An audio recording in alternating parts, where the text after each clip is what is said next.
नमस्कार दोस्तों, मैं हूं अंतिमा की जिंदगी। स्वागत करती हूं दोस्तों अनीता पांडे के देहाती लोकगीत पे। दोस्तों आज हम लोग लेकर आए हैं बहुत प्यारा सा बेटी विवाह का सिंदूर दान और 7 वचन गीत। ये दोनों पर गा सकते हैं आप लोग। प्यार दुलार आशीर्वाद जरूर देना हमारे इस गीत पर। और आप लोग कहाँ कहाँ से सुनते हैं ये जरूर लिखना, ताकि अंदर से खुशी मिलती है कि आप लोग कहाँ कहाँ से हमें देख रहे हैं, कहाँ कहाँ से सुन रहे हैं। और फेसबुक पेज को भी फॉलो कर लीजिएगा। फेसबुक पेज अभी नया है तो प्लीज़ आप लोगों से रिक्वेस्ट है कि ज़्यादा से ज़्यादा शेयर कीजिए। और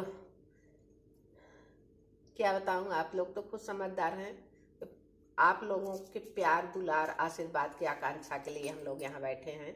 कामना करते हैं कि आप लोग प्यार दुलार आशीर्वाद देंगे। धन्यवाद।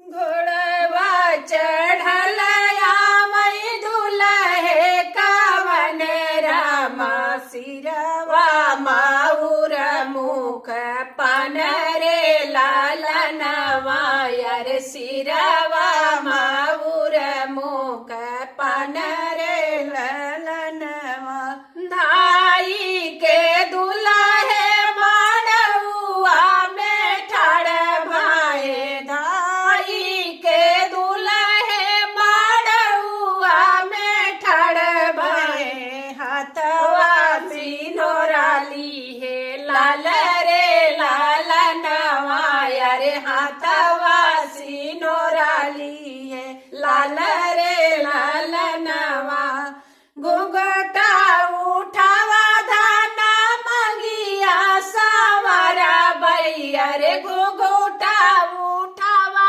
धाना मंगिया सवारा बैया रे लाई चल बैया पने के देश रे लालनवा यारे लाई चल बैया पने के देश रे लालनवा एतनी बचन सुनी दुल्हिन कावनी देई एतनी बचन सुनी दुल्हिन कावनी देई सुना स्वामी अरज हमर रे लालनवा यारे सुना स्वामी अरज हमर रे लालनवा सात बचनिया निभाया मोरे स्वामी अरे सात बचनिया निभाया मोरे स्वामी अरे तबाई सजाया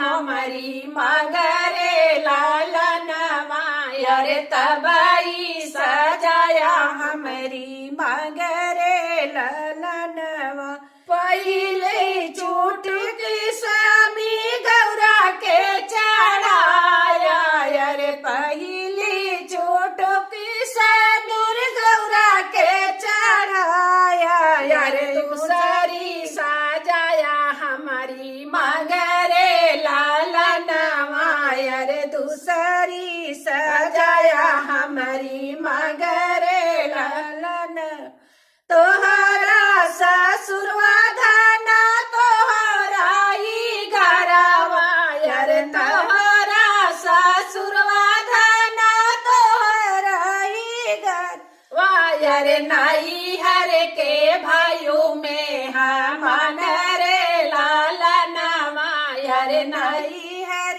के भाइयों में हमन रे लालनवा सात बचन धना तोहरैनी भाऊ बैयर तब भर भई तोहरा हम मगरे लालनवा यार तब भर भई तोहरा यार मगरे लालनवा यही रे से धुरवा के कारण धनिया यार छोड़ी नयर रे लोग रे लालनवा यार छोड़ी दियो नैयारे के लोग रे लालनवा यही रे चुनरिया के कारण धनिया यार यही रे चुनरिया के कारण धनिया यार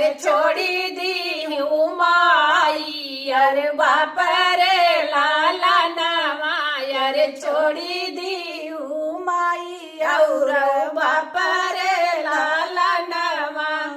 धन्यवाद दोस्तों। गीत कैसे लगा कमेंट में बताना, भरपूर सपोर्ट करना, प्यार आशीर्वाद दुलार भर भर के देना दोस्तों। गला नहीं चल रहा है, हमारा बुखार नहीं छोड़ रहा है। आप लोग बताना कमेंट में क्या पिए कि बुखार हट जाए। 15 दिन हो गया बुखार नहीं जा रहा है, तो आप लोग प्यार दुलार आशीर्वाद देंगे तो बहुत अच्छा लगेगा। धन्यवाद।